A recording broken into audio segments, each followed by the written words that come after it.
Hey, good to see you, man. Oh, it's good to be seen. Yeah, am I a little too extreme of a close-up? Do you want me to back this off a No, little bit? no, I think you look pretty good. You're a little blurry though. Am I? Yeah, maybe just a What's going little. on with That might be a Zoom thing. I don't it know. could be. Let me see what's going on with Zoom because I'm using for my video.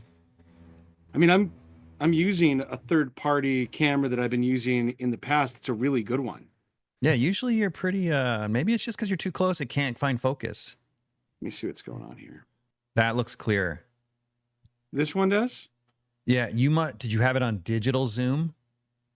I don't think so. Oh, well, you just zoomed out and it looks clear. So I don't know what's going on. But there you go. You look pretty, man.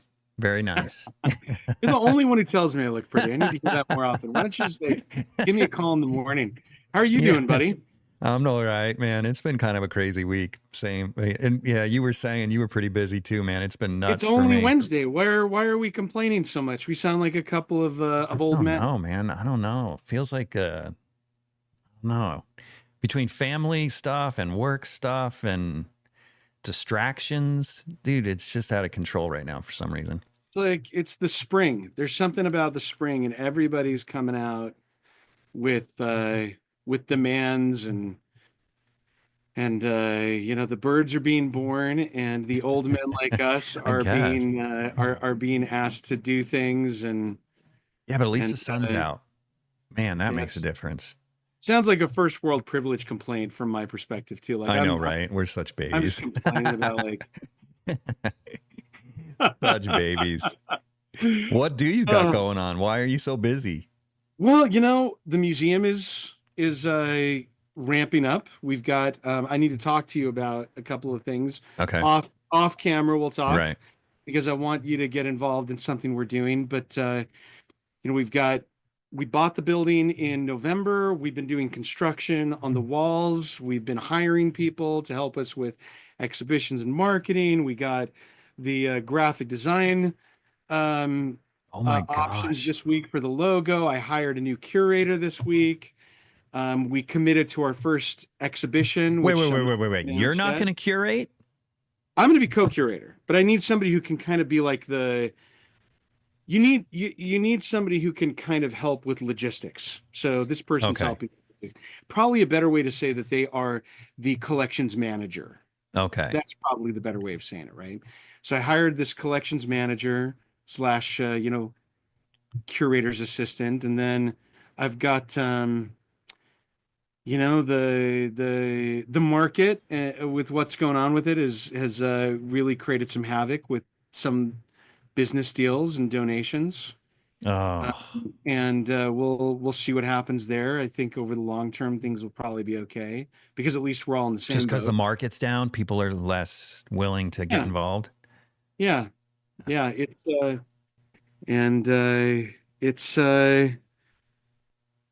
my water main broke yesterday at my house. Thank heavens it didn't flood the house. We caught it before that happened. So dude, you our my clothes gosh, washer, man. our clothes washer broke, and our electricity went out, and then the internet went out after that, and it's just like I know all this, and you're still running Anthony's. Yeah, it's funny, but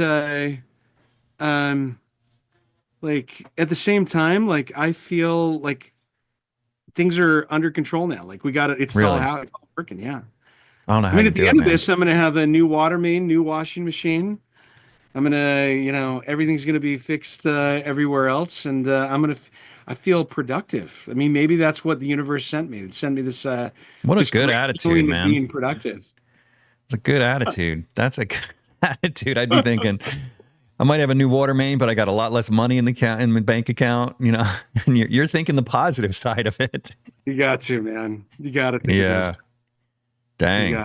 Well, I'm excited to see the museum. I didn't realize your tenant even moved out. Yeah. You got to come see it. Yeah, I'm gonna. That'd be awesome. Cool. Yeah. So, hey, what are we doing today? Well, today, I Yeah, I don't know who it is in the comments. I've almost never looked at the comments on the podcast Hmm. until recently. Not because I don't want, well, partially because I'm that insecure. Yeah, you don't Right. want to look at the comments. They're usually really positive, but every now and then we get someone who, just, I don't know. I'll just leave it Well, at that. somebody said something about there was one person who said you need to talk about Ramon Casas. Okay. And I don't and remember it that stuck comment. with me. So Ramon Casas y Carbó, that's his full name, Yeah. is a Spanish painter who lived in Barcelona. I think that in the 90s and early 2000s, as Barnes and Noble and a lot of other companies were just taking out of copyright artwork and putting them on journals and on books and all kinds of things. Ramon Casas, for whatever reason, was one of these artists that got picked up, and almost everybody's going to be familiar with Hmm. a lot of the artworks that we've seen today. But this has a double-edged sword. It's the problem is that we see them, we're familiar with them, and so we don't think of them as necessarily being special Hmm. because we're familiar with them. Yeah, I I'm think it's the embarrassed to same. say I don't even know who it is, who this guy is. So when you see his work, I think there are a couple paintings that'll be somewhat familiar to you, probably, Jeff. I'd be surprised if they weren't. Hmm. But I gave you so many images. Yeah, you So did. everybody who's listening, be a little patient because we're going to be bouncing around quite a bit. And this isn't going to be like other conversations where we've gone methodically through the artist's career. We're going to talk about highlights of his biography, maybe a little bit about where he came from, who he trained with. But overall, I think we're just going to react to the works that he made. Hmm. And my goal at the end of this is that we take an artist who we're probably culturally familiar with, but unfamiliar with who made them and how they were made and the thought that was put behind them. And at the end Hmm. of it, you'll have a name and some structure to put behind who the artist is. Now, is this someone So, you've always been familiar with, or did you have to research it? I've been familiar with him because I spent a lot of time in Spain. Right. And I'm signed because so Spain has an interesting relationship with art in the 19th century, both outside and inside of Spain. Hmm. We've talked about two artists who were Spanish that one was a little older than him and one was a contemporary. Francisco Pradilla, who was, a big history painter in Spain, who was famous largely in Spain, but somewhat outside of Spain. And we've also talked about Joaquin Sorolla, who was a contemporary and knew Ramon Casas very well. And both of them were famous in Spain and famous outside of Spain during their lifetime. But Ramon Casas and Sorolla largely did not play in the same sandbox, even though they were alive at the same time. And there's some similarities between the way that each of them painted and the kinds of subjects that they painted in addition to their technique. Hmm. And that comes down to a couple of things. One is that Ramon Casas was born into a wealthy family in in Barcelona at a time when Barcelona was one of the wealthiest cities in Europe. So it's funny if you look at like Art Nouveau style, which is the Alphonse Mucha style. It's that kind Hmm. of organic, very flowery um, style that we associate with Art Nouveau.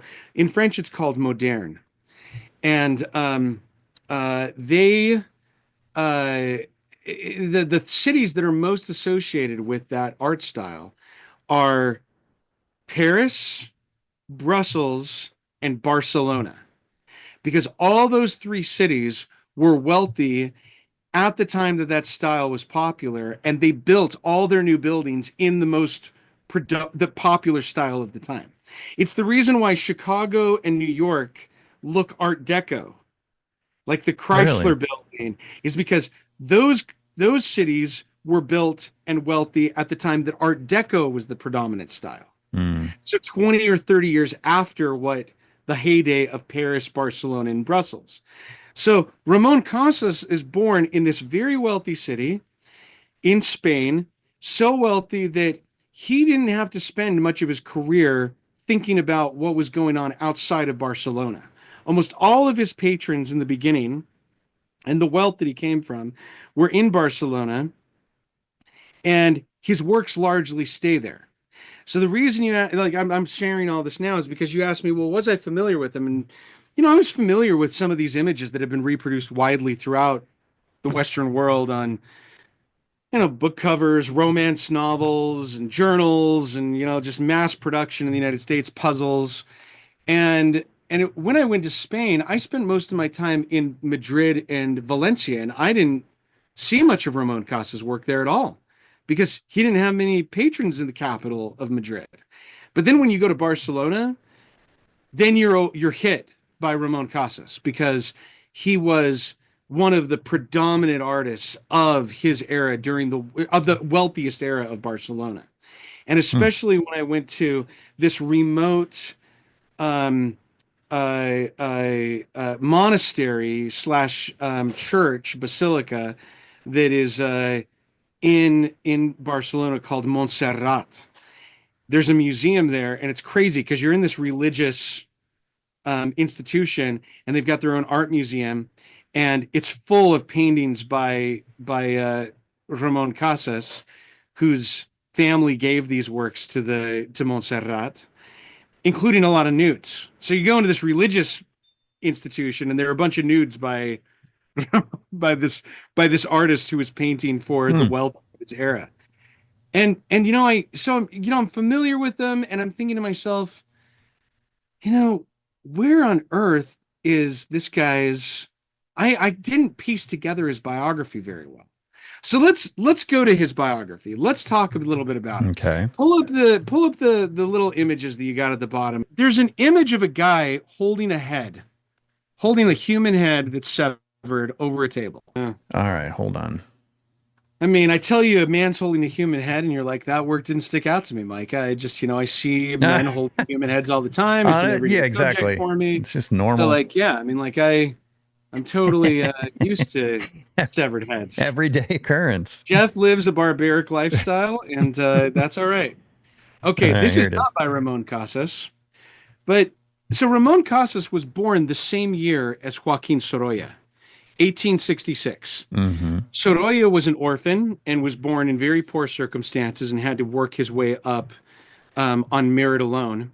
And that was absolutely not the case with Ramon Casas.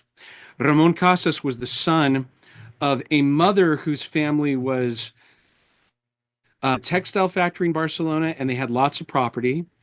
And then his father was a businessman who made a fortune in Cuba when Cuba was nearly at its height too. And so he came from a very, very wealthy family, and they tried everything they could to get him to not be an artist.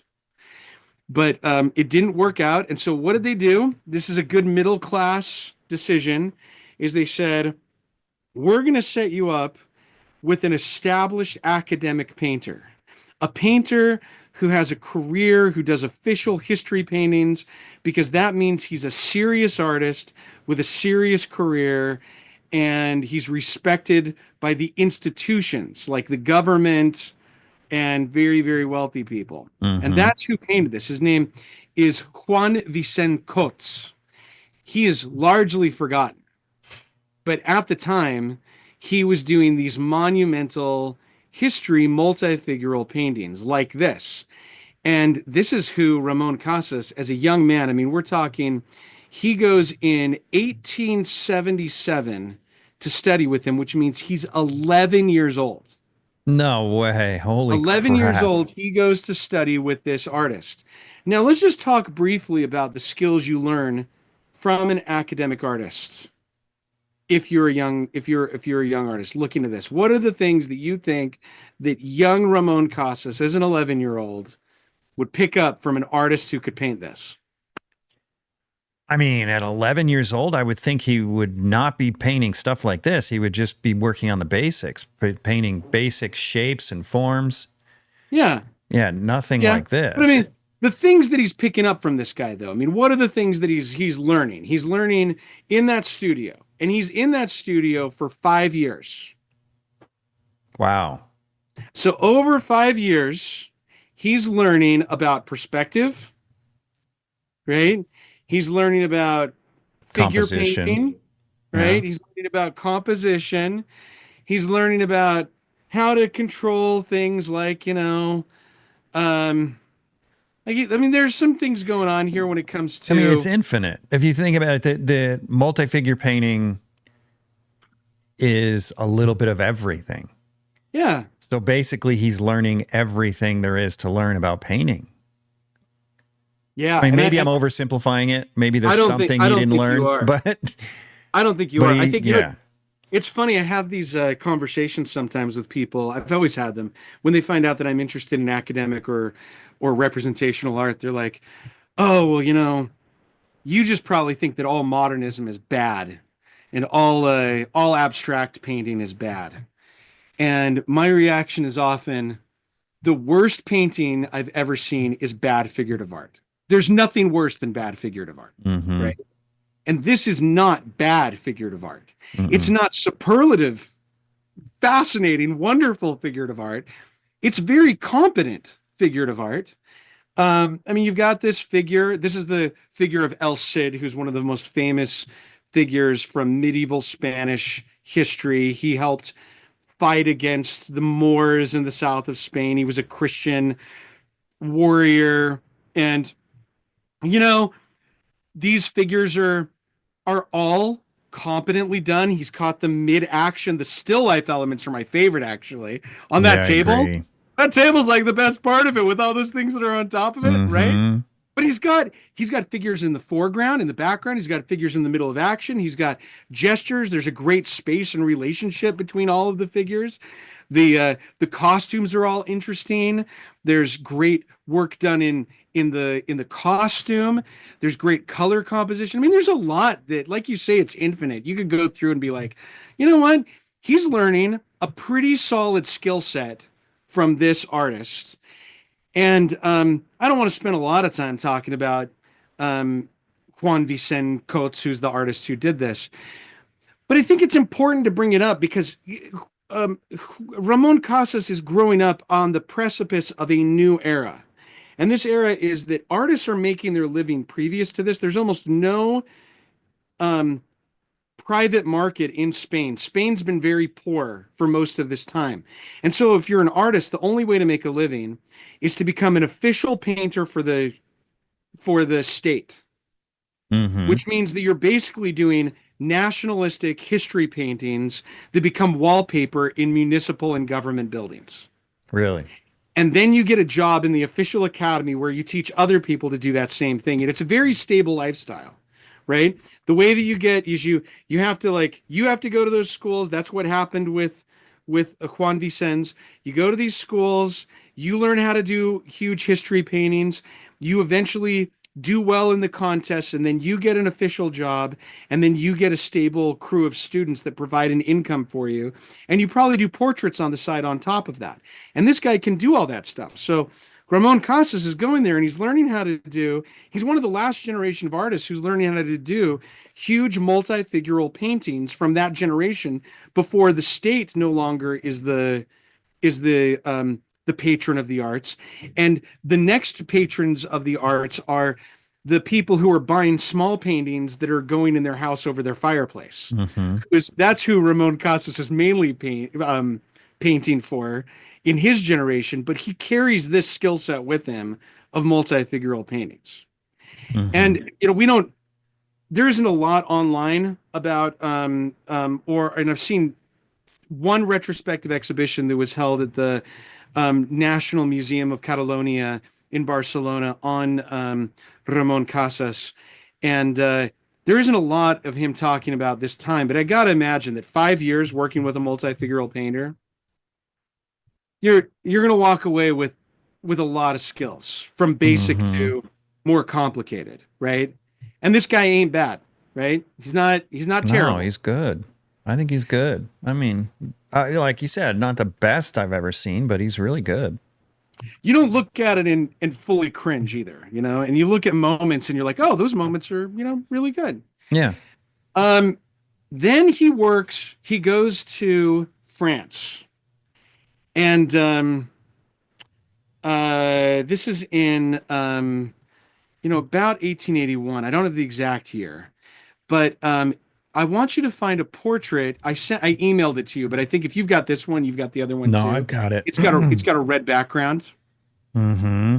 and a lot of artists are going to recognize who this artist is. Yep, Carlos This Duran. is Carolus Duran or Carlos Duran. So, if that name sounds familiar, congratulations, listener. You, We all you've know been who doing that your art is. history. If he Yeah. doesn't, you are also familiar with him in ways you don't. Let me give a little bit of background with who Carolus Duran is. Car- Carolus Duran is a French artist who went to the academy, trained in Paris, and then he goes to Italy, trains, comes back, takes on a Latinized name. So that's why Carolus Duran is his formal artist name. Oh, what's his birth name? His birth name is let me see what his birth name is. I've got it right here. His birth name is Charles Émile Auguste Durand. What? Are you So serious? It's Charles Durand, and he Latinizes it to Carolus Duran. Was that common in the time? Yeah, yeah, it was kind of a way to show that you had you'd gone to Italy and come back and kind of like took on your formal title as a trained artist who was classically trained. That's wild. So Carolus Duran, um, he becomes famous for a couple of large portraits that, when he comes back from Italy, are shown at the Paris Salon. Now, after that, he becomes a teacher of many students. But I want to pause here for a second because this is how that works in France. If you're a young artist and you go to the École des Beaux-Arts, the School of Fine Arts in Paris, or any of the schools that are the national system, it's kind of the equivalent of going to high school or college. You can go there from a fairly young age until you're like late teens, and you have to apply with a drawing portfolio, and you're taught basically how to do the human figure, basic perspective, basic linen folds geometry. It basically replaces high school and junior high for a lot of kids in the 19th century who are interested in the arts. And if you get through the system and graduate, you have not painted in oil Hmm. up until the 1870s, until the mid 1870s, pretty much. You are only learning how to draw in charcoal or graphite, and you're only doing basic human figure. So once you graduate from that school, it's your job to go to the studio of an artist to receive your graduate training as an oil painter. And the way So these the studios studios, of the artists are separate from the school? yeah, so I mean, let's say that you're Jean-Léon Gérôme or you're Bouguereau.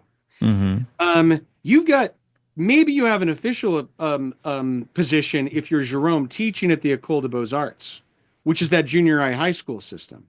And you're teaching maybe the life figure class, or maybe the linen, the drapery class, or maybe the geometry class. And there were teachers that were given those.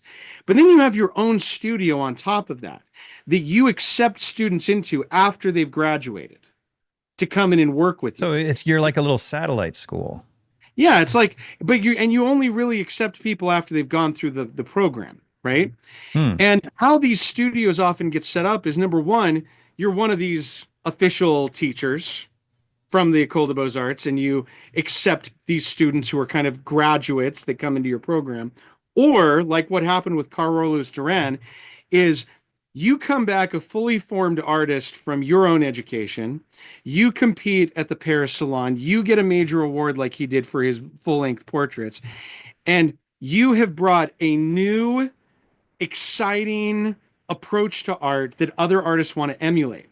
So a group of students will come to you and say, Carolus Duran, I want to set up a studio in your name. Hmm.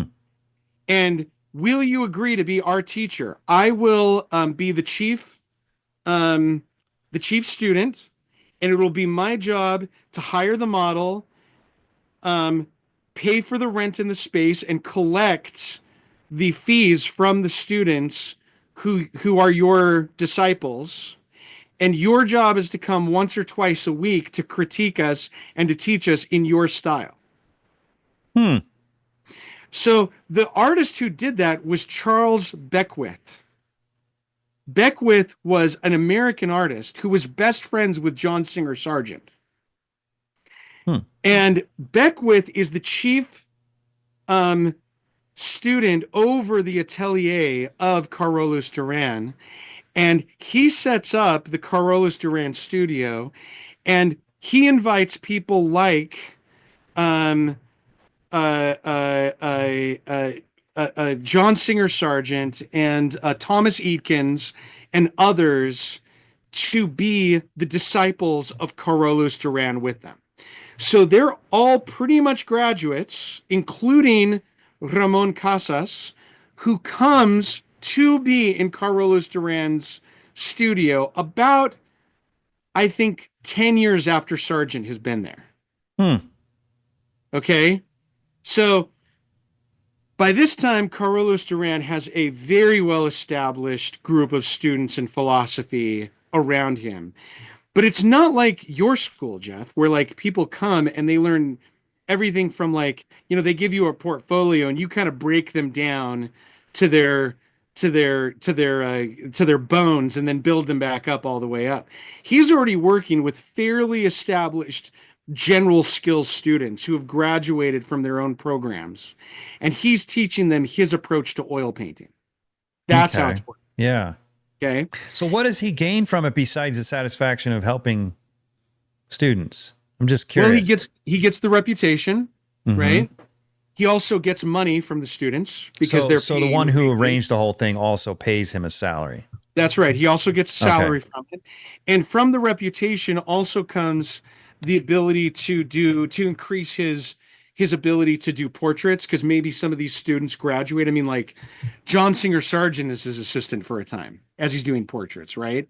And so really like the people who are doing the biggest portraits for a time in Paris and for almost all of Europe and America are Carolus Duran and then John Singer Sargent and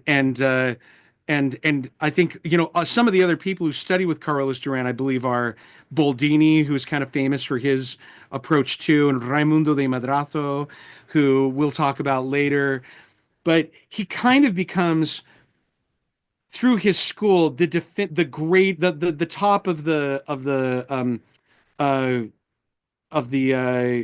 portrait system, which is where most of the money is made at this time, because now you're no longer making money being a state painter. You're painting for wealthy people portraits that go in their houses. That's how money is being made at this time. Let me talk a little bit about Carolus Duran's philosophy. It's very, very important to Ramon Casas and what we're about to see. So Carolus Duran had become obsessed with the Spanish painter Velázquez. We've talked about Velázquez before in our podcast, but just as a reminder, there are different kind of heroes or national heroes that define painting by country, and Velázquez is, for Spain, the chief model of what great painting is during their golden age. He was a painter from about 1599 to 1660, I think, was his life, and he painted in the mid 1600s, the mid 17th century. And his painting was largely defined by not a lot of drawing. We don't have a lot of drawings that exist from him, and there wasn't a lot of underdrawing in his paintings. But there was a lot of observation from life, and a lot of directly onto the canvas, big brushwork, not a lot of linear work that was going on with the brushwork, and there was a love of leaving the brushwork visible. There was no hiding the brushwork, going back over it with a rabbit hair brush and heavily varnishing things so they look kind of porcelain. And the result was that things looked very lifelike. This episode is brought to you in part by Rosemary Brushes. If you're one of my listeners who's a professional artist, you're already using Rosemary Brushes. But for the rest of you, come on. Take your work a little more seriously. Stop buying the other brands. It's just not worth it. Every now and then you may get lucky and buy a good brush from another brand, but use the brand that professionals like myself are using. Go to rosemaryandco.com, link in the description or the show notes, and get yourself some quality brushes before your next painting. Because they were somewhat unfinished. Unfinished isn't the right word. They were left loose. There was loose painting, a lot of loose painting, right?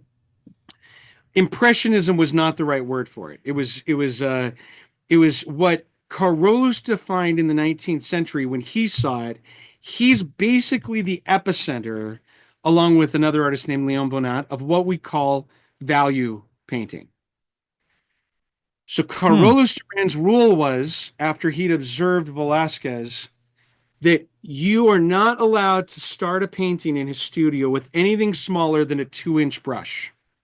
2 inches?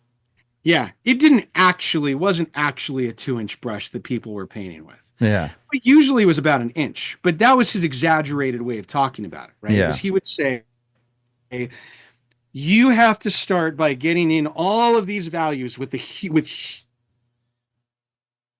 narrow it down. Mm-hmm. Right? So his philosophy was that. And when you look at his portraits, people talk about how lifelike he was. People often joked that he was Velázquez reborn because he would leave. Now, I don't know if Velázquez would actually agree with Carolus Duran's approach to art, but everybody saw him as trying to be an alternative to the very linear system that was taught in the French Academy. In the French Academy, the idea was what Jean-Auguste Dominique Ingres said, which is, it takes 20 years to learn how to draw and 3 days to learn how to paint. That was the French Academy model, which is do graphite drawing after graphite drawing after graphite drawing. And one of the very last things you do is a color study. And then after you do the color study, which is basically filling in the drawing that's been gridded back onto your canvas, is you paint into the lines that you drew. And Carolus Duran is the great alternative to this that becomes the fashion in the 1870s and 1880s when Ramon Casas goes to study with him. And that is, you all know how to draw. Now throw away your drawings and just use the brushes. And use huge brushes and eventually narrow it down with your drawing knowledge to the final elements. I am not going to make you show me as your teacher the drawings. I'm going to make you show me the oil painting. So it was a radical way of thinking for these guys who have been trained all their lives to draw, and for miles and miles, and then the last inch paint. Now they're painting almost from the beginning. And it's a whole nother way of thinking about the way a canvas is put together in France. That's wild. Yeah, but he was in harmony with the École des Beaux-Arts, right? I mean, because he was more or less a satellite school. Yeah. They supported what he was doing. I think that what was so radical for a lot of people, and I don't have exact quotes, but I've read enough of the commentary of the time in the 19th century, was, oh no, like if Carolus Duran's approach works, then every kid's going to start off with a paint set and they're never going to learn how to draw. And the basis of all good painting is drawing. So, like for them, they said it was kind of the beginning of the end. That's what the academics thought. And you could actually make the argument that they were partially right, because then you've got like John Singer Sargent, Sorolla, Boldini, all of these other people. They don't really like advocate go to drawing schools after they all learned, really, but they all learned drawing. I mean, yeah, Sorolla, it's easy to forget what you know. so like, but I mean, like, and people would go out and try and emulate Sargent and Soroya and Zorn. Zorn was hugely influenced by Carolus Duran's approach too. I mean, all of them. I mean, can think of like the how addictive that would have been if you had an underlying classical training in drawing, and then somebody says, "Now you don't have to do all that drawing stuff. Just paint. Throw tons of paint on the canvas, and let's get rid of all this very strict step-by-step approach, and just, let's paint much more loosely, and I'm not going to judge you based on your drawing. I'm going to judge you on this oil painting." For a lot of artists who had been through a rigorous time, it was almost like there was a kind of freedom to it. Yeah. And for some people it really worked, and for others I think they probably fell by the wayside. I mean, the reality is there's multiple parts to drawing. There is the linear aspect, which is what you're suggesting. Carolus, how do you pronounce that? Carolus Duran. Carolus Duran kind of threw that out, right? When painting with these big brushes, he's thrown out the linear aspect of it. But there's also the study of proportion and design, the mastery of proportion, not design, mastery of proportion and value. And those two aspects of drawing don't get thrown out when you start painting, even if you paint like Carolus Duran. So his students who came out of the École des Beaux-Arts and could draw well, yeah, they might have thrown out the line, but they didn't throw out that mastery of proportion and value. That certainly served the painting. Right. Yeah, I think you're right.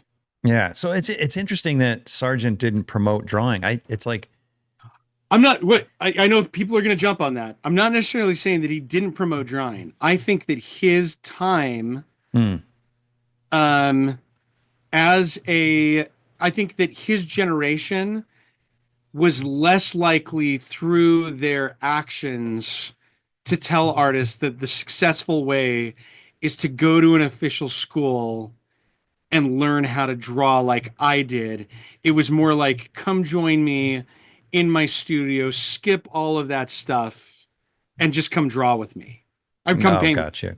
Right? Or if we're going to be like Sargent and Soroya, let's just go paint with them. We don't have to go through 5 years or 3 years of really rigorous school training. So it may not even have been that he was promoting it, but just by being a master at painting, that's more what I'm saying. Sort of created a following that thought they could just go right into painting because Sargent didn't look like he was drawing.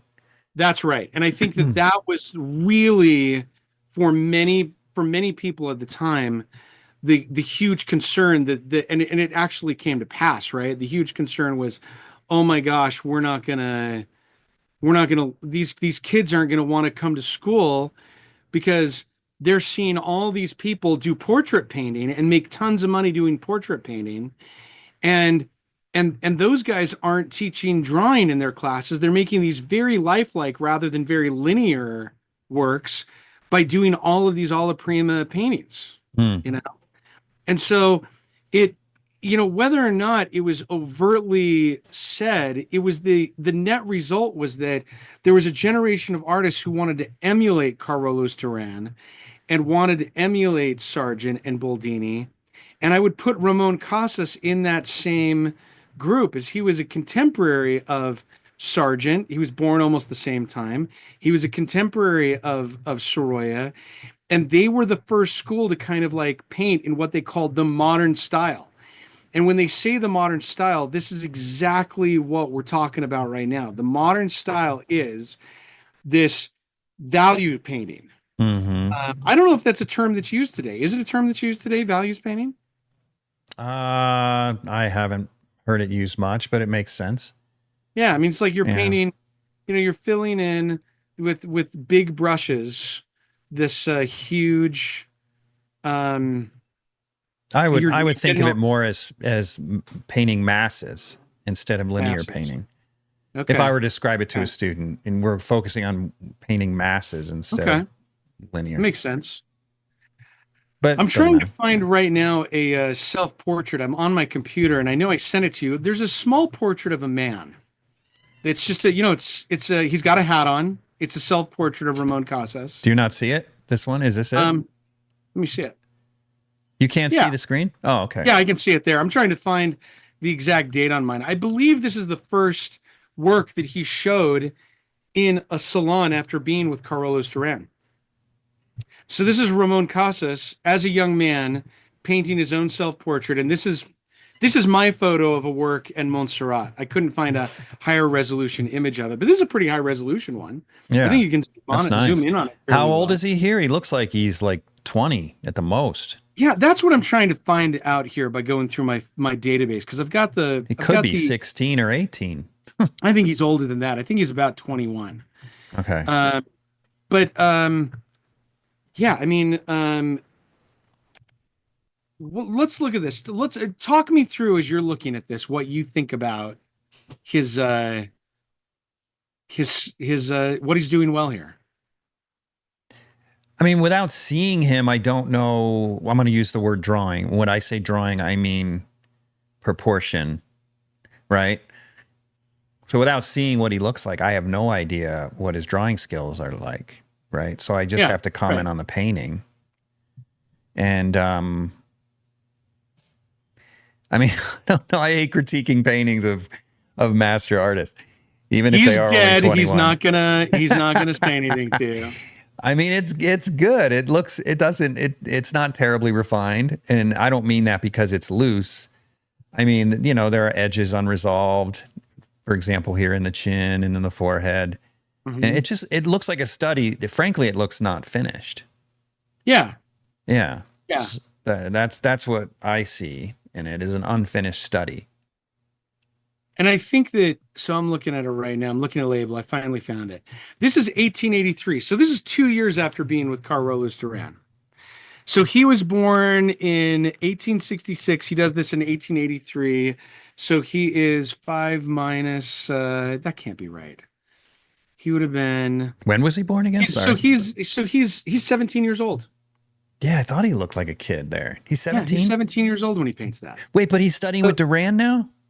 So he goes in about 1881, 1882. This is about the time he joins with Duran. About the time. So this may be the earliest work we have with him after he's been with Duran. He's either been with Duran for anywhere from less than a year to 2 years. He's been with Carolus Duran's studio. That's wild. And when I say with Carolus Duran's studio, I mean like he's there. Carolus Duran shows up once or twice a week to critique the artist's work. And he's working with the older students most of the time, trying to learn Carolus Duran's style. So you can see that compared to the work that we saw of his teacher, which is multifigural, academic, very linear, drawing-based painting, this is a very loose style. And so it's he never did go to the École des Beaux-Arts or a formal school. He just had a mentor. As far as I understand, he only studied with a master. Okay. And that master two also masters, had apparently. Yeah. And the first master, who was Spanish, the Juan Vicens Coates, put him through his own version of formal training, like a student would go through with you. Yeah. And that was over a 5-year period. And then he goes to Paris once he feels like he's learned everything he can. He's 16, 17 years old. He's been with the other guy for 5 years. And now he's learning how to oil paint in the French school system, atelier system, which is weekly critiques. Maybe how do you twice suppose he found Duran all the way in Paris? Oh, Paris is the center of the art world. He's a wealthy young man. Barcelona is a happening place to be. He's seen magazines and reproductions. Carolus Duran's been famous for 10 years at this point. So he knows what's going on. You know what I mean? He can, and he's got the money to go and study with him. Mm-hmm. And his teacher, first teacher might have even mentioned him. Yeah, absolutely. So, if we were to look at some of the stuff he does, that's kind of early on, it's hard to, there's a nude girl I want you to focus in on that's laying on her back. Totally nude. Yeah, I think so. I think so. And this is Oh, right here. yeah, right there. So, this is Huh. done in the 1890s, about 10 years later. He's in his mid 20s. And this is what he's painting like in his mid 20s. And this is a finished painting by him. And this would have been seen as an extremely modern and an extremely Spanish painting. I'll tell you why it's extremely Spanish. Because when they're looking at Velázquez and they're looking at Ribera and a lot of these artists, Duran and Alonso Cano, who are these artists that the Spanish admire, these are artists who aren't working with a lot of color. They're working with a very restrained, largely sandy brown palette. Yeah, And it's so almost monochromatic.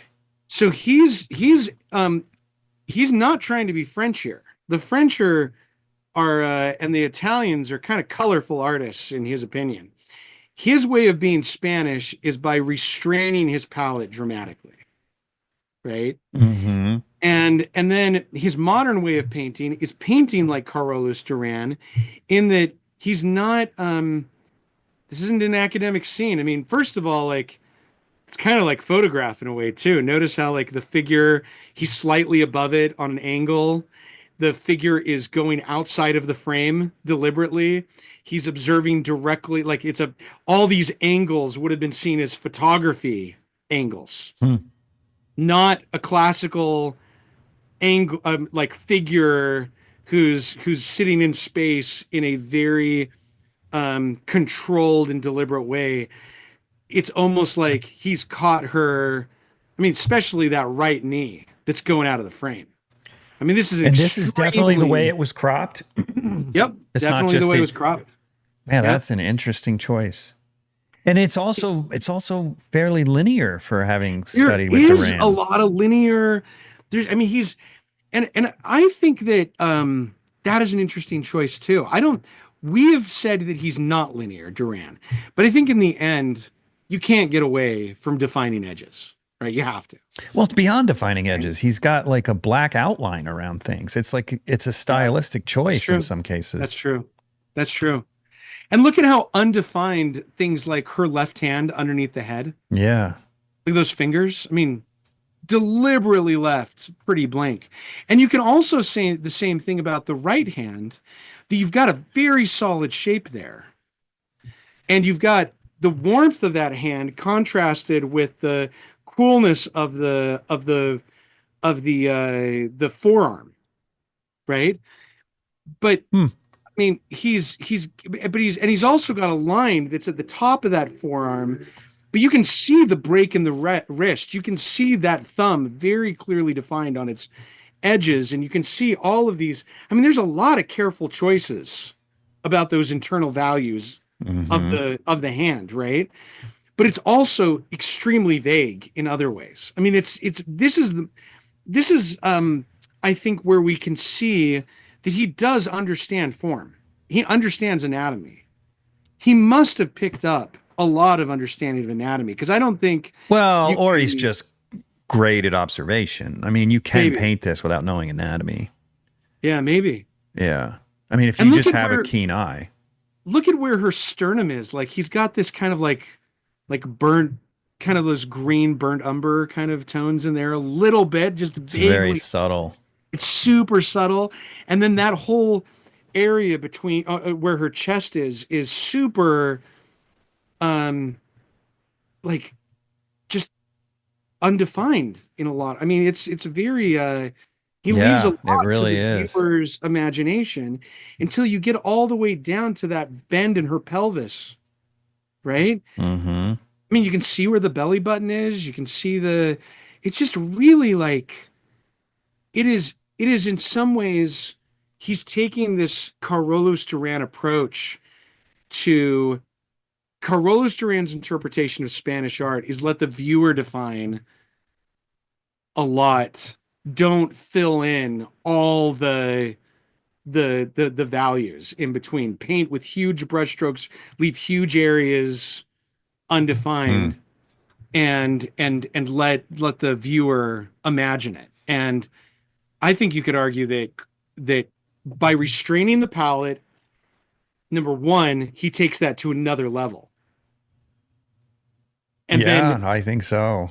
and then he defines the edges, but not the internal areas. I So that's know he another doesn't level. define the edge of the breast, but he does define the contours of the figure. Yeah. And he's so thin. Does he continue to paint this I mean, thin throughout his in career? person, it is so thin. It's incredible how thin it is. I mean, you can see in person, you can see the weave of the canvas. Well, yeah, I was noticing here when I zoom in, that's not reflection. That's canvas, it looks like. I think so. Yeah. And there's also this this thing that they pick up from the Impressionists to not even varnish their paintings very much or at all. And so it's even starker because it's not varnished. So it's just really flat. It's super flat. And so it's a very I mean it's just a really interesting experience to see these in person versus what the generation before was doing, where they were varnished, brushstrokes were disappeared.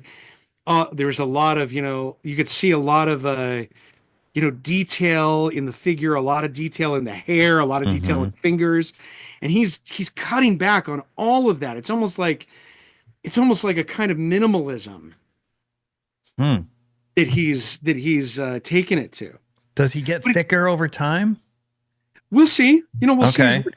Because sometimes young painters, I mean, he is 27 now-ish, right? So that's not that young. Yeah, he's maybe 23, 24. Oh, is he that young? Okay. Yeah. Well, what I was going to say is young painters often paint thin because they're timid. Yeah, that's true. And then as they get more confident, they get more bold with piling up the paint. Because it gets scary when you pile up paint when you're a new painter. Oh yeah, it's scary because you lose. It's much easier to lose control. It's easier to control thin paint. So I'm not suggesting that's what's happening here. I just wonder if it is. It'd be interesting to see if he gets progressively thicker as time goes on. Before we move on from this, I want to say one more thing about just the model's pose. I don't know if he deliberately chose it or if he saw her lounging in between sessions and like maybe stretching her back. Because, being a model, you've worked with enough models, you make them hold those poses for a long time and they have to that pose is going to hurt. Yeah, and they're going to have to get into they have to stretch out and get get realigned before they're ready to go pose again.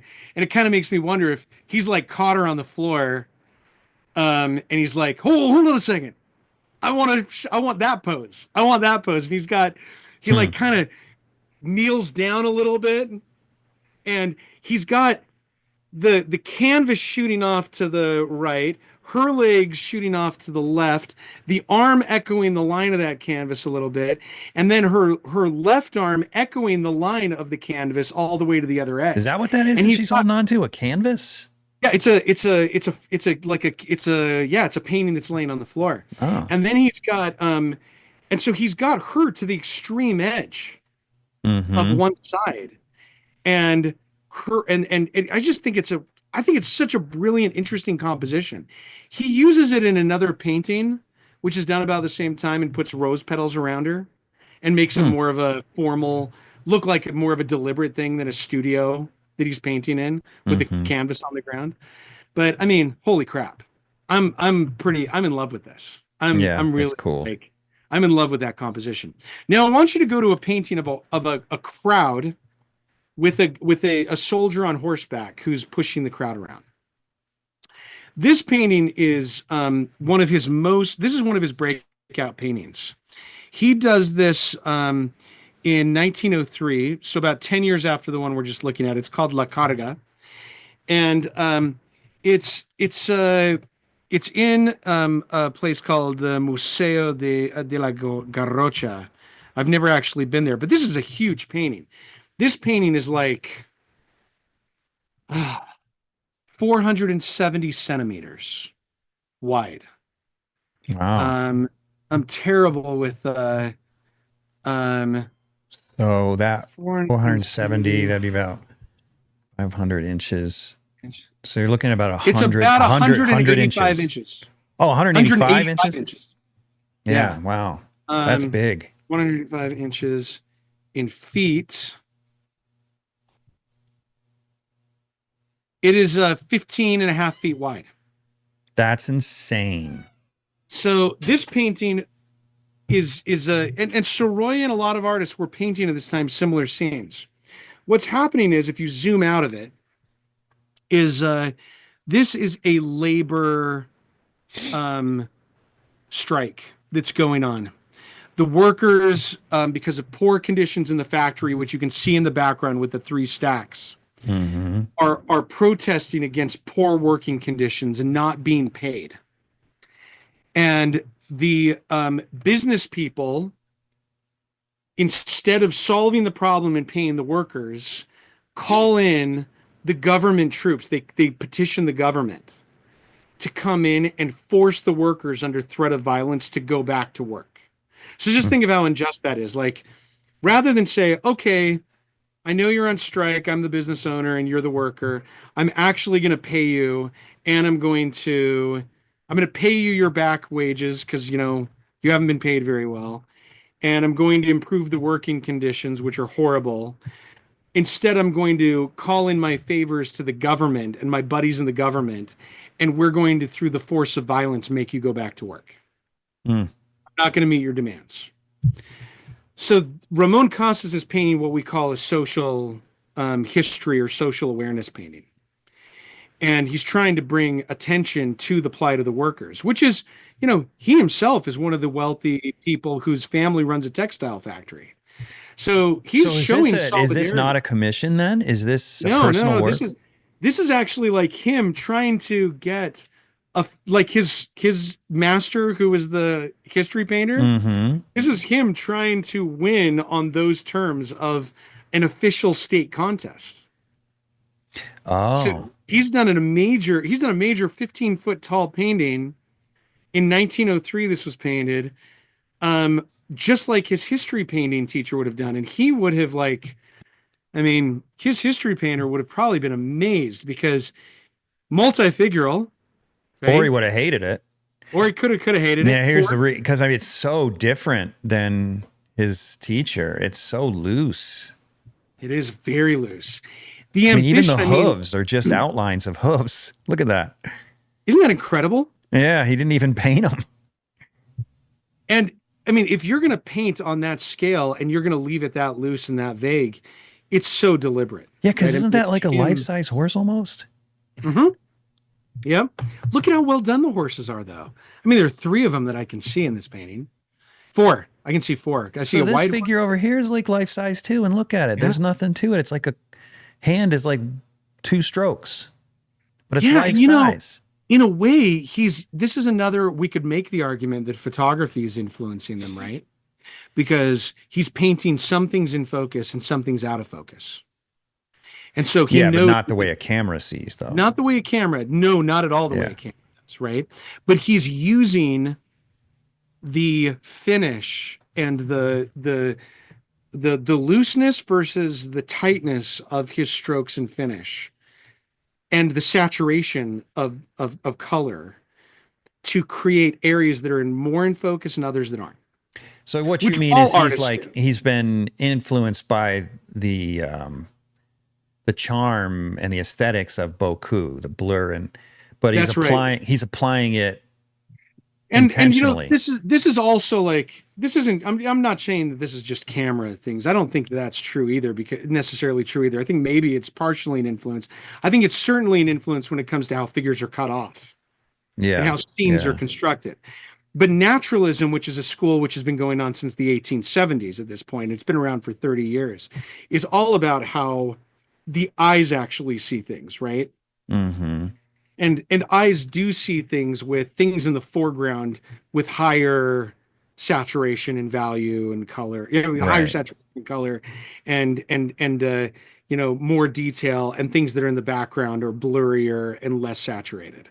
And so that's not necessarily a camera thing. That's also something that the Academy was not was not painting things in the early 19th century and before as the eyes actually saw them. It was actually making things in the background in detail in ways that they weren't. And he's being more naturalistic. He's being more the way that life is actually observed in the way he's painting, is what I'm saying. I just have to take a minute to thank each one of my generous patrons for your part in keeping this podcast going. I could not continue to do it without you, so thank you so much. If you're not a patron yet, but you love the show and you listen regularly, please consider becoming a patron. It's really easy to do, and it doesn't have to break the bank. Just head over to theundrapedartist.com and click on the link Be My Patron on Podbean. And then choose a monthly donation amount that fits your budget. It's that simple. Well, yeah, except, well, that's, yes, to a point. But also, he's blurring sort of arbitrarily. Well, not arbitrarily. He's blurring in a way that's not naturalistic in order to push the narrative. Like, for example, the background, yeah, there's blur, you might call it, Boku, and maybe influenced by the camera, maybe not. I get that. But he also does it right in the foreground, right next to the horse, which is in sharp focus in order to make the viewer look at the horse and not look at the dude standing next to the horse. You're absolutely right. You are absolutely right. And that's a great observation. And I think that he's making clear choices here to force the viewers to look at things he wants them to look at. And he's also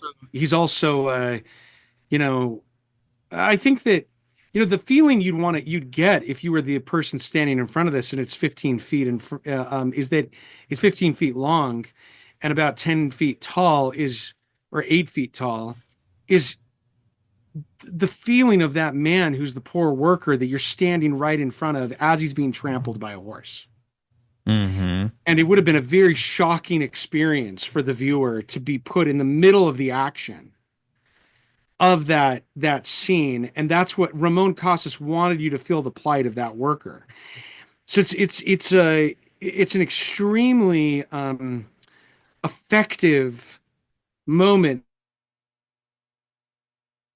Think of him now, but it's almost like those descriptions of people in the first movies that had a train coming towards the camera, and they jump out of their seats in the movie theater because they think the train's actually coming at them.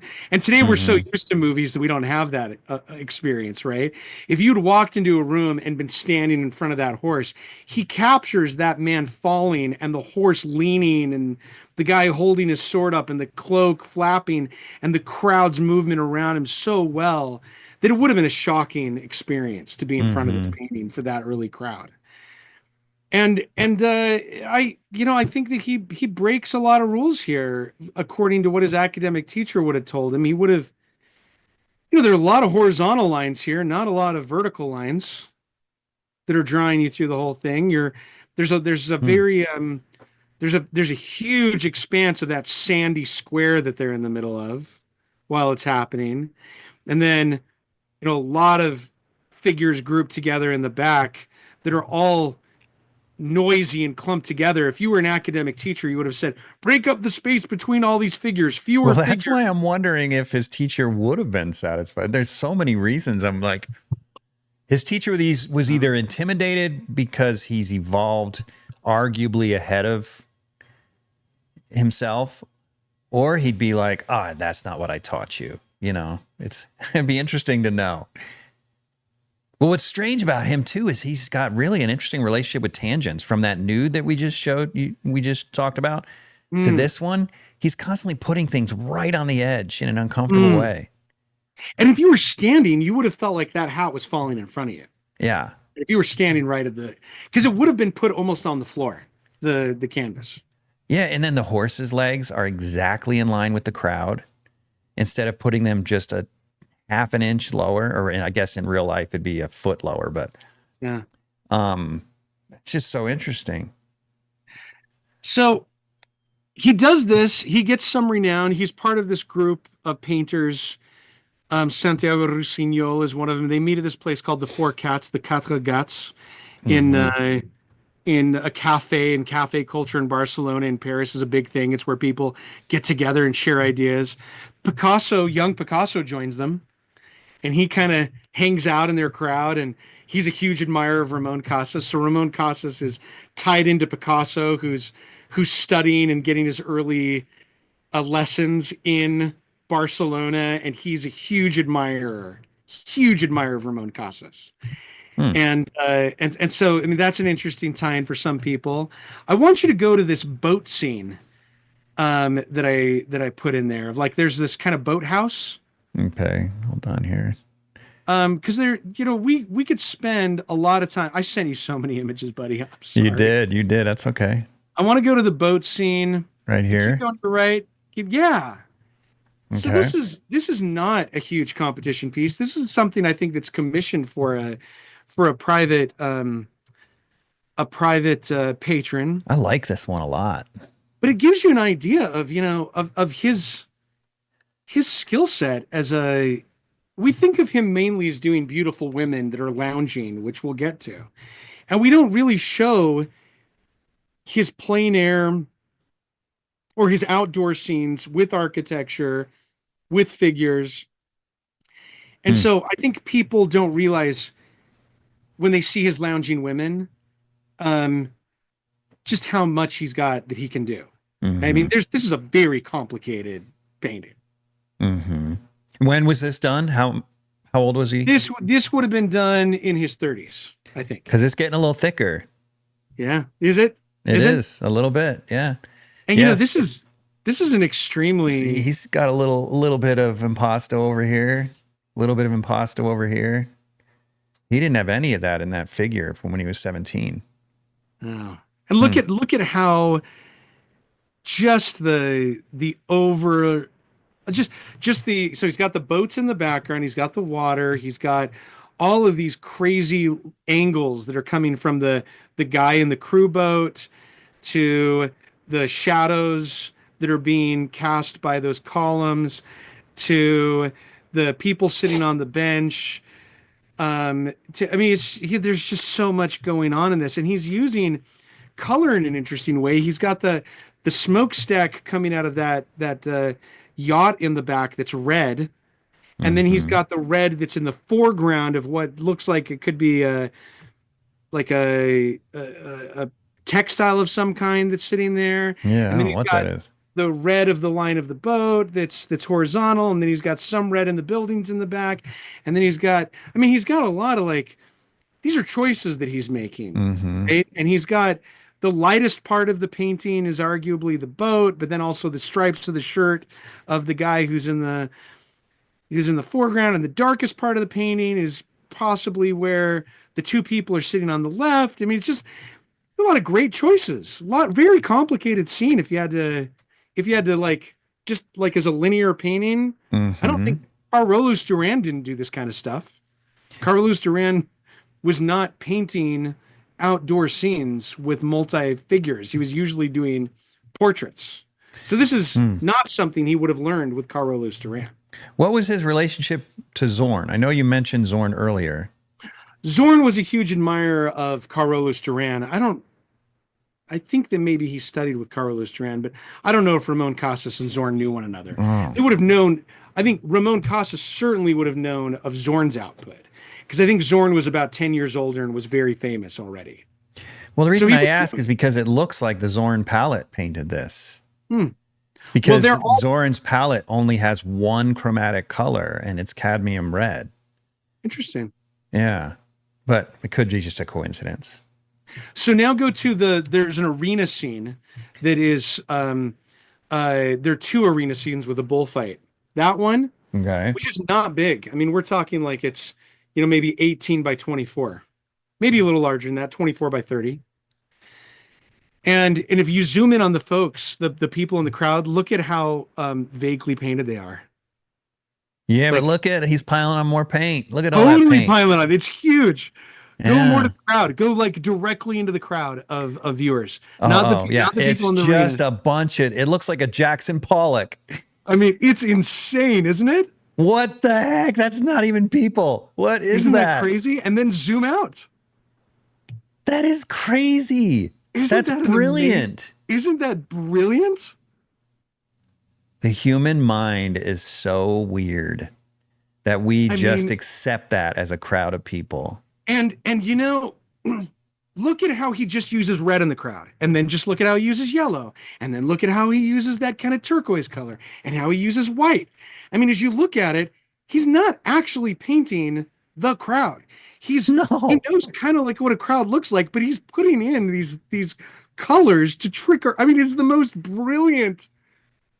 That's really, I've never seen anything like that. That's remarkable. It is absolutely unbelievable. I mean, I don't know exactly how you can teach that. I don't know how you teach that.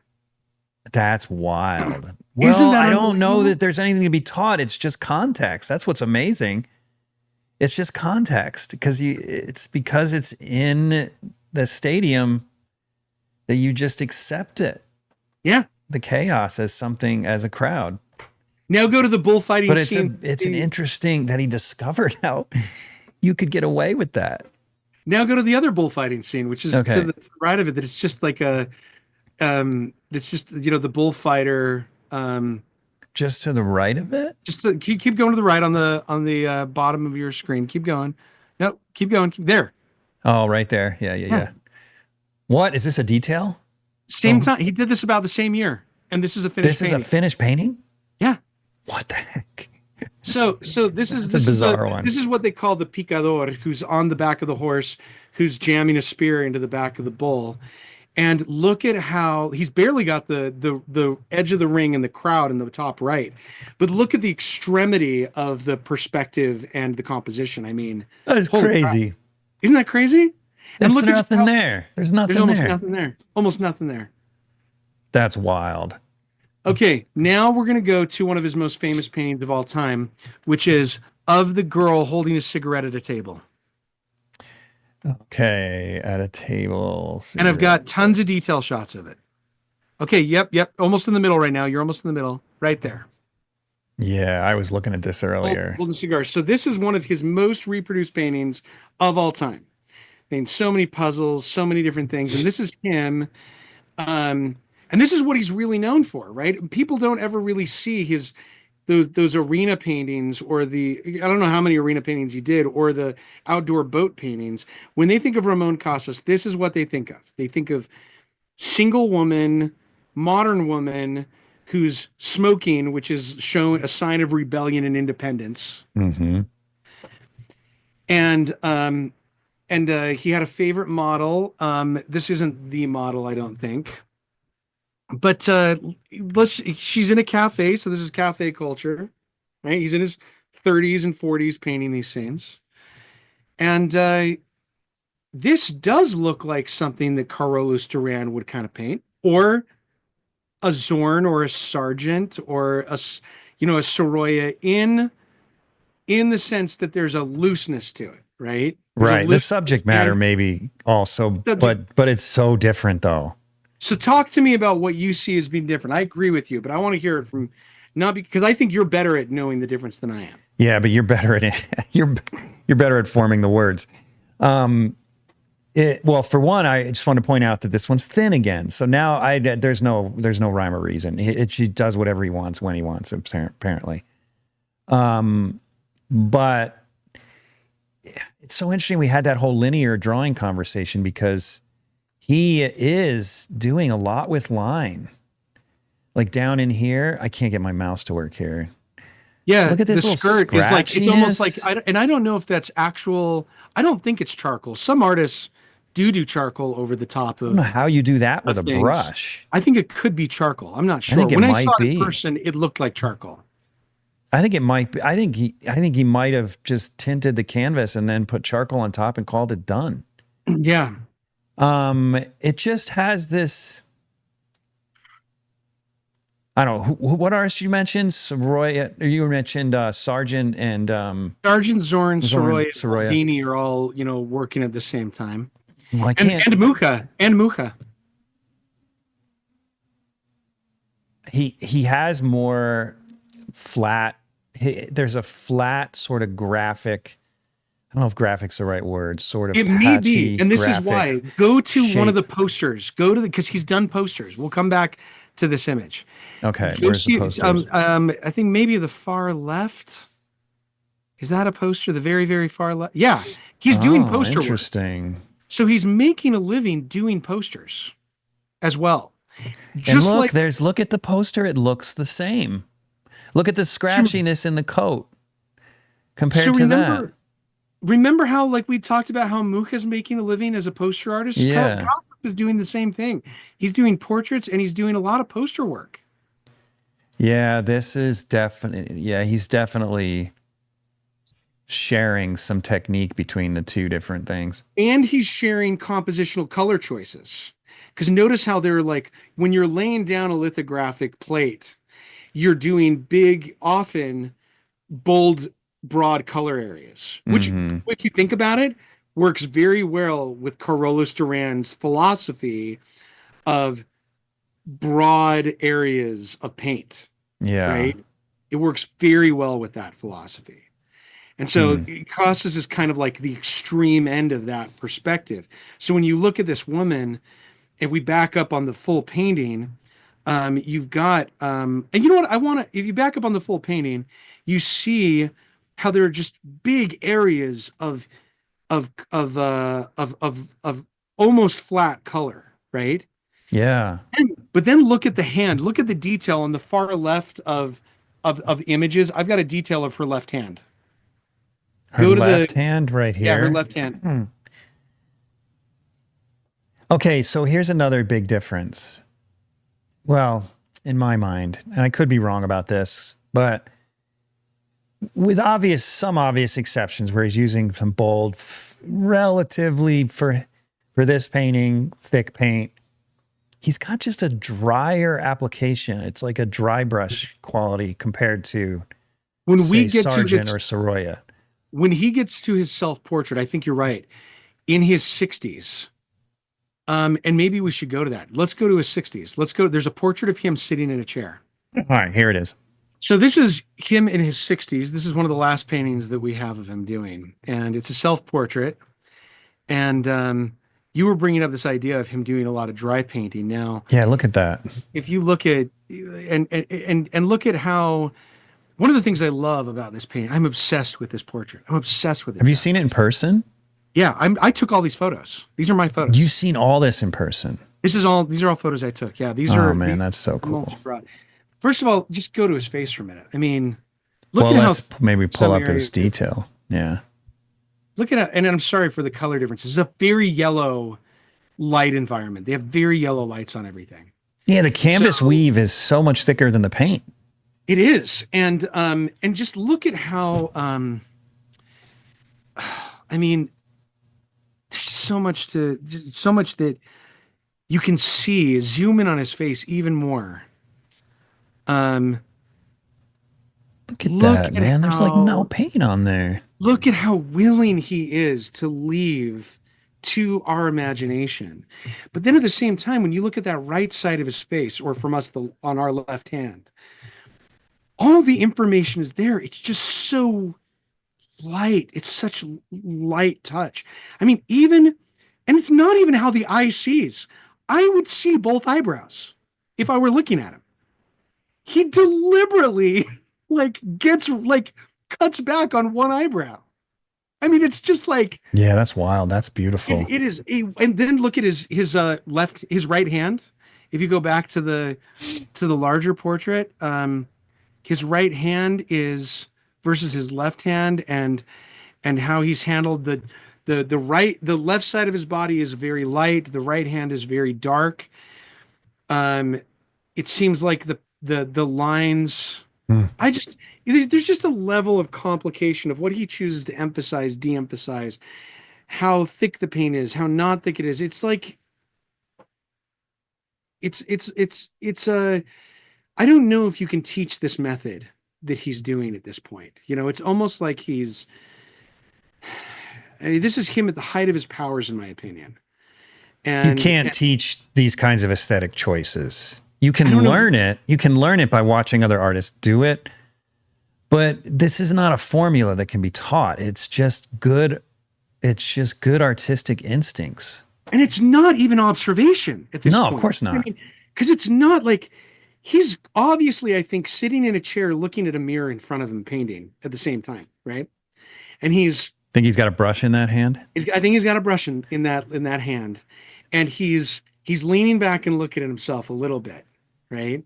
And he's probably saying, okay, on my left hand side, side, I'm going to make sure after I've got all those that the colors and values in, then I'm gonna make all those strokes. I'm gonna pull it down, right? I'm gonna pull all those strokes down, Mm-hmm. right? And and but on the other side, I'm not gonna do any of that, and I'm gonna make it extremely like vague on the left hand side of on the right hand side of my face, even to the point that like you can barely see anything there, and it's not really what I look like if you were to look at me in person in this. And oh, it's something that when I look at this, it's more complicated in a way than that boat scene. The boat scene, all the complication is in the boats, the architecture, the overlying horizontals, verticals, things that you can actually see physically and could grit out. Gritting out how he handles strokes, how he handles the chroma, the values in this is just as complicated as that boat scene. But it's not a scene you could No, that face is brilliant. Grit it. Isn't that unbelievable? Isn't that just unbelievable? It's just the right amount of information. I wish I could do that. Like, it's just, it's so brilliant. It's just, I mean, like, to me, if you, so go to this, there's a woman that's she's taking off her blouse and she's in front of kind of this copper cauldron, which is also a beautiful scene that he does about 20, 30 years before this. Okay, copper cauldron. And you see it's like a heater. And there's a version that's even pulled out from this even further. It's because this isn't the whole scene. All See right. if you can find All right, I'm alone. It's not that one then. because we got details of it. Oh, yep, it's near the far right. It's 4 images in from the far right. There you are. This one? Yep. Oh, it's the same picture. It's just wider. Same picture. Okay. So I mean, you can see a lot of those things that are in the portrait later, but this feels amateurish compared to his portrait, in my opinion.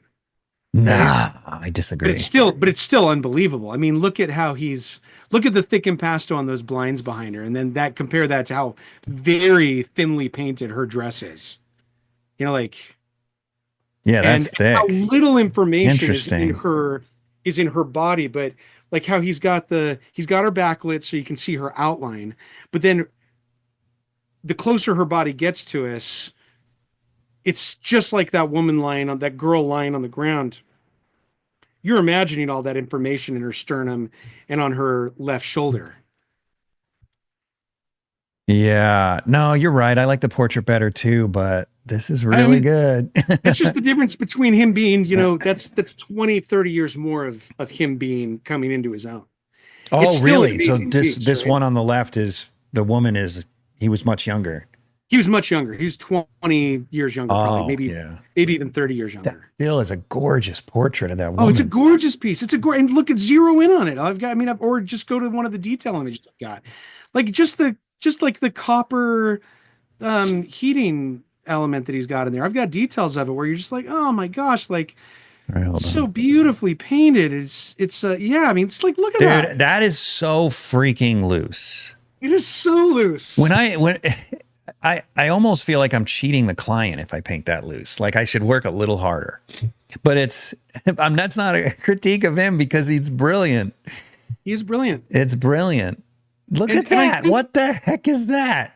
I think that the thing that he kind of has is he's got the combination of being Spanish, which is all about painting in oil and loose painting, Carolus Duran's interpretation of it, which is about, value painting, as we'd call it, or just being very broad and letting it be broad and not trying to get all the details in. And then his graphic work that he's doing in posters, which allows you to, look at broad color planes being laid down. Mm-hmm. He's got this willingness to leave things vague that I think for me is the defining element of Carolus Duran. And maybe you could also say restriction of palate is also part of his defining. Oh yeah, and it's something Right? that Sargent, Eakin, Soroya, all of them had their version of it. Maybe the like, if there's any time I've really sinned in my life with lust on a painting, it's the nun painting. Go to the nun painting. Okay. It's his model. It's a nun. I have it here. I just got to click off of here real quick. And it's done in the same period. And go to the full one, because this is just part of it. Damn, that is pretty, man.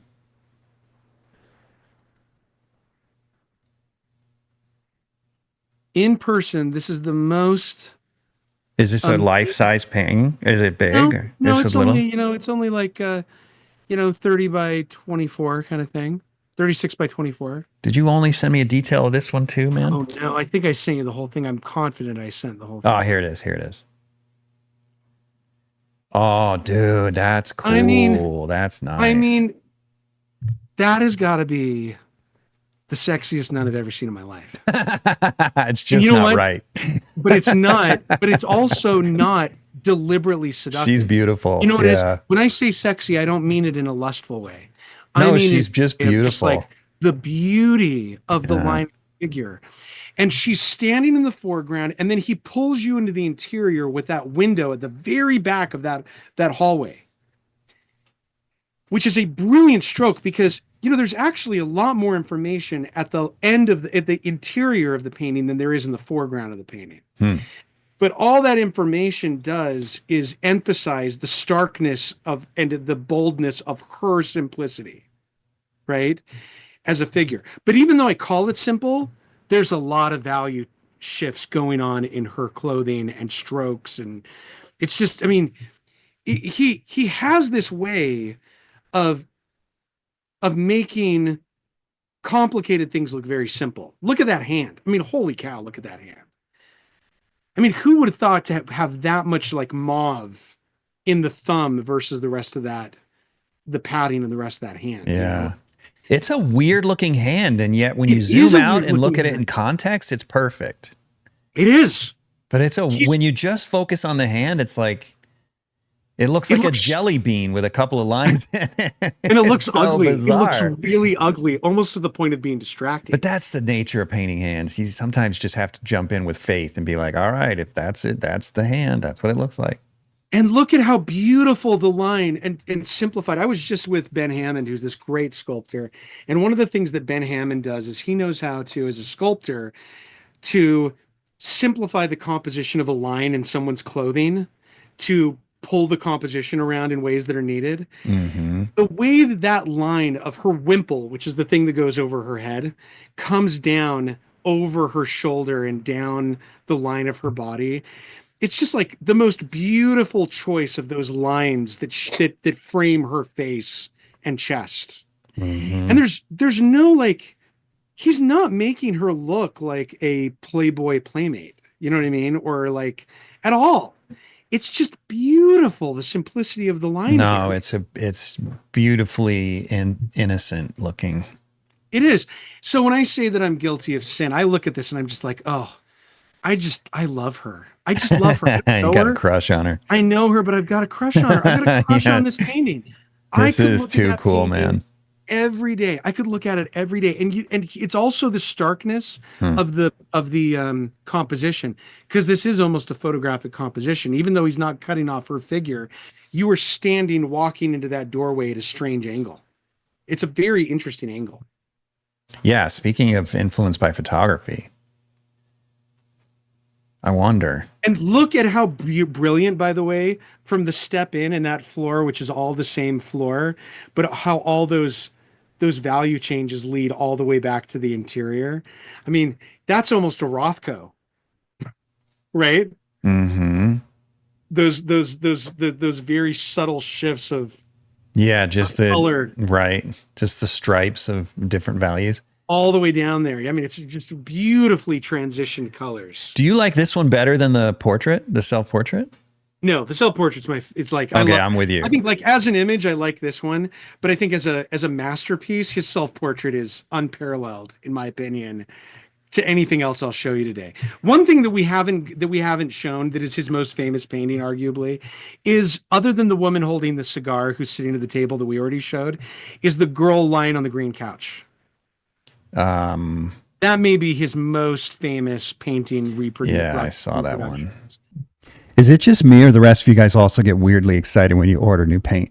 Because I don't know about you, but when I get paint in the mail, it feels like Santa just dropped my Christmas presents off at my doorstep. With Vasari paint, my paint of choice and the podcast sponsor, it's even more exciting. And let me show you why.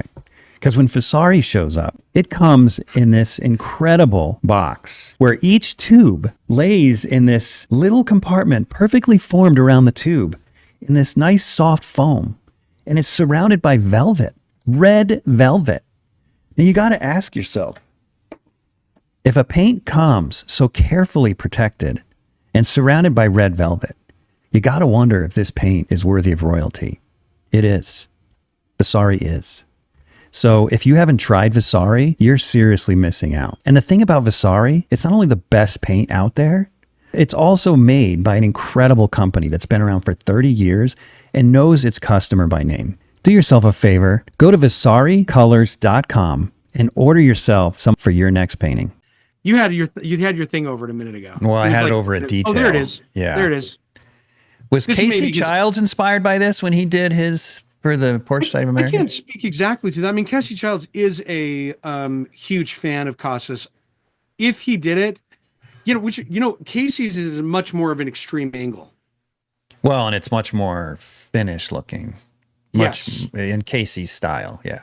Yeah. And so I think inspired by maybe a good one, but I think that this may be his most reproduced image, Ramon Casas piece. That is gorgeous.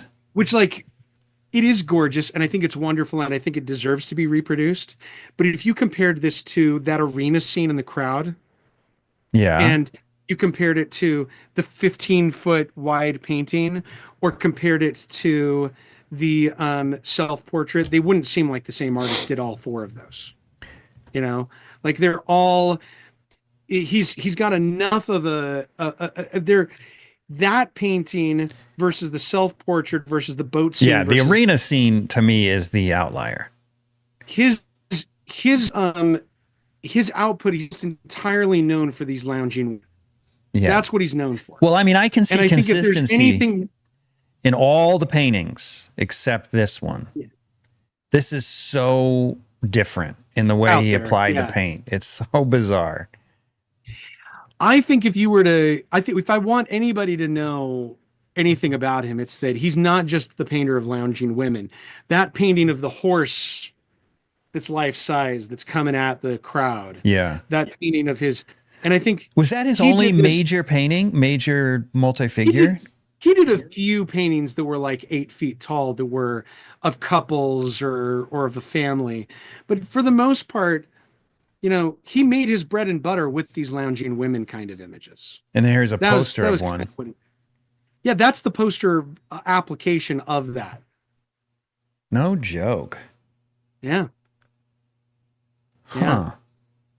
And I think that, this does go to his strengths again, right? I mean, you can draw a direct line to Carolus Duran and that modern approach, which is very much about loose painting and big planes of color and values.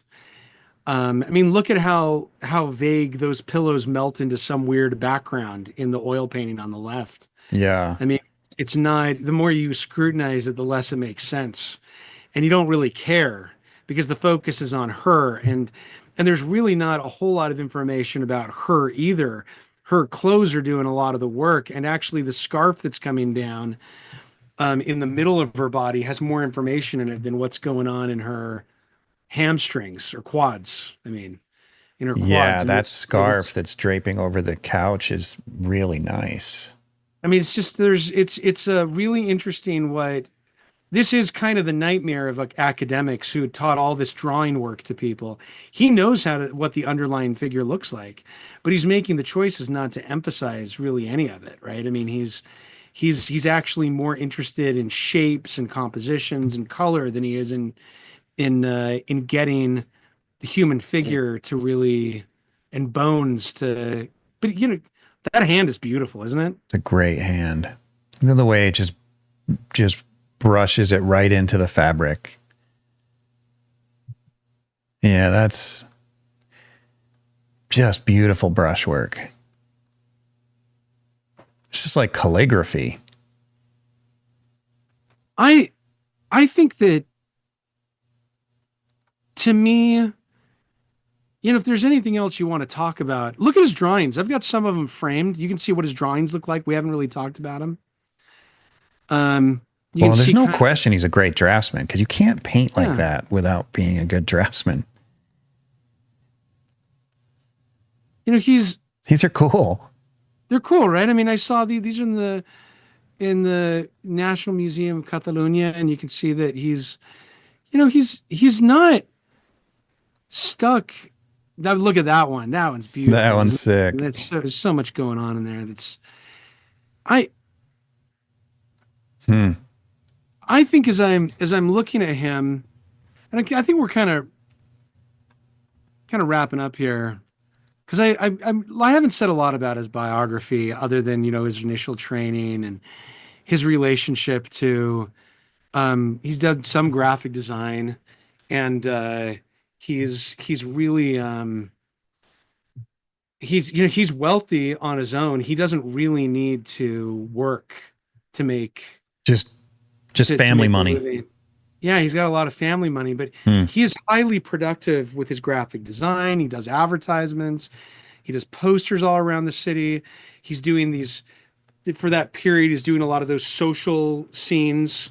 Isn't that a beautifully observed piece? Oh, and isn't that great too? I mean, isn't that great? I mean, I think that I'm glad that somebody made a comment that we should talk about Casas. And I'm not doing as good of a job as a scholar of breaking down year by year and his own writing and philosophy. We've only got a couple hours. We could come back and visit it, but I think that, to me, a picture speaks 1,000 words, right? I think as we've looked at him, this is a guy who I think in our collective consciousness has been reduced to beautiful lounging women in cafes. And what I wanted to do is I wanted to say, it came from a particular place. It came from, he was Spanish himself, which is a lot of it's about working in oil paint directly rather than starting with drawing after drawing after drawing after drawing. That came to fashion in Paris through Carolus Duran, who's also looking at Spanish painting. And he goes there and he's a natural fit with that. And he comes back and he's doing graphic poster work at the same time he's painting in a style that favors that kind of approach to work. And he, maybe more than almost anybody else that I know at this time, he's not interested in photography when it comes to being realistic with photographic perspective on things. He's really especially if you look at that self-portrait, he's so interested in just choosing interesting ways to emphasize some things and de-emphasize things that have nothing to do with the way the eye looks at things or the way the camera looks at things. It's almost as if he has taken paint to another kind of technology that we don't use or think about. It's another way of looking at how just the way that right side of his face melts into something else is not the way that I know anybody else teaches or paints. He really is his own. I think he's his own thing. I don't think Sorolla did it. I don't think maybe Sargent did it in some ways. The way that he paints is unlike anybody else that I know. And I don't know if you feel the same way after having this discussion. Well, my feeling is that they're all doing the same thing in the way that you and I do the same thing when we sign a check. Does anyone sign checks anymore? I do. Yeah. But my signature, even if we wrote the same word, even if we had the same name, our signatures would look different, but we're doing the same thing. I think they had a lot in common. They just have a very different hand from one another. Yeah. I think you're right. Yeah, the way he moves paint is just so much different. Well, he is. I mean, he travels to New York, California, Chicago. He doesn't spend a lot of time there, but his world is largely locked into Barcelona and Paris, but mostly Barcelona. And I think he's very content to be there, unlike Soroya, Sargent, and Zorn, who really keep an outsized international career going. He largely focuses in on Barcelona and stays there. And that means that there aren't a lot of catalogs of his work. There's one that you can get of the exhibition that I think took place in 2013 that costs $300 secondhand online right now. Mm-hmm. But it's hard to find his works reproduced. Almost every photo we used in this is my personal photo that I took in person, right? So he's out there. He's in Barcelona on a metaphorical island, so to speak, away from all these other artists. But he studied with a couple of them, alongside of a couple of them. Studied with Duran.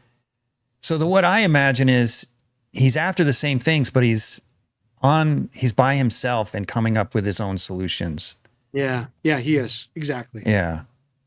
Even though he's competing in things occasionally, mostly what he's doing for his own closed system. Yeah. I can't believe I haven't heard of him. He's remarkable. Thanks, Micah. So that was a good one. You're welcome. And I know that we kind of just touched the tip of the iceberg, but everybody who's listening, go out there and find out more about him and keep looking for him. And if there's a major exhibition in the next few years, which, I hope there is, we'll maybe revisit him and talk about some of the new discoveries that come out of him. Yeah, that'd be cool. Thanks again, man. You're welcome, it's always buddy. Great to have you on the podcast. Always good to be here. We'll talk always soon. Okay, buddy. All right. See you, man. Thanks for tuning in to the Undraped Artist Podcast. If you enjoyed it, subscribe.